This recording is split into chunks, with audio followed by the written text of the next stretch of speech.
Introducing Growth Guarantee Homes from MP Developers. Trust forever. இலங்கை சிறையில் அடிக்கடி கலவரம் நடக்கிறது. இதனால் சிறையில் உள்ள தமிழக மீனவர்களுக்கு பாதுகாப்பில்லாத சூழல் நிலவுகிறது. தமிழக மீன்வள அமைச்சர் ஸ்ரீநாத் அடுத்த வாரம் டெல்லி செல்ல உள்ளார். அங்கு அவர் வெளியுறவுத்துறை அமைச்சரை சந்தித்து மீனவர்களை மீட்க உரிய நடவடிக்கை எடுக்க வேண்டும் என ராமநாதபுரம் மீனவர்கள் கோரிக்கை விடுத்துள்ளனர். இலங்கை சிறையில இருக்கிறது தமிழக மீனவர்களுக்கு பாதுகாப்பு இல்லாத சூழ்நிலை நிலவு. கிட்டத்தட்ட பாத்தீங்கன்னா இலங்கையில நீர்கொழும்பு சிறைச்சாலையில ஒரு மிகப்பெரிய ஒரு கலவரம் ஏற்பட்டு ஒரு 30 பேருக்கு மேல இறந்தாங்க.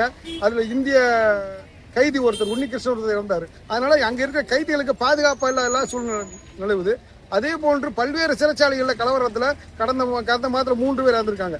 இது போன்ற ஒரு இலங்கை சிறைச்சாலைகளில் உள்ள ஒரு கலவரமான சூழ்நிலை இருக்குது. இந்த நிலையில கிட்டத்தட்ட பாத்தீங்கன்னா 48 தமிழக மீனவர்கள் எல்லை தாண்டி மீன்பிடித்ததாக இலங்கை சிறையில் இருக்காங்க.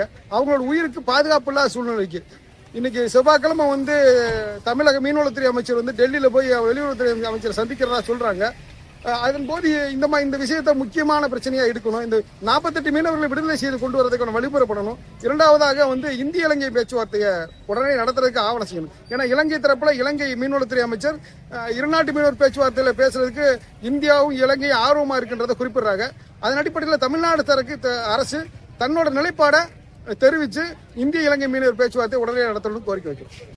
தொடர்ச்சியாக சிறைப்பிடித்தல் கண்டினியூஸா நடந்துகிட்டே இருக்கு. ஏன்னா கடந்த காலங்களில் நிறைய இருந்துச்சு, ஆனால் குறைந்திருக்கு.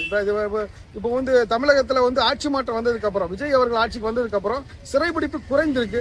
ஆனால் இது முற்றுமாக தடுக்கப்படணும்னா இந்திய இலங்கை பேச்சுவார்த்தை நடத்தப்படணும். அப்பதான் இந்த இது குறையப்படும். அதனால இந்த விஷயத்துல முதல்வர் விஜய் அவர்கள் உடனடியாக தலையிடணும். ஏன்னா விஜய் அவர்கள் மேல இலங்கை மக்களும் இலங்கை ஆட்சியாளர்கள் நம்பிக்கை வச்சிருக்காங்க. இந்த பிரச்சனையை இருநாட்டு மீனவர் பிரச்சனை தீர்ப்பு நம்பிக்கை வச்சிருக்காங்க.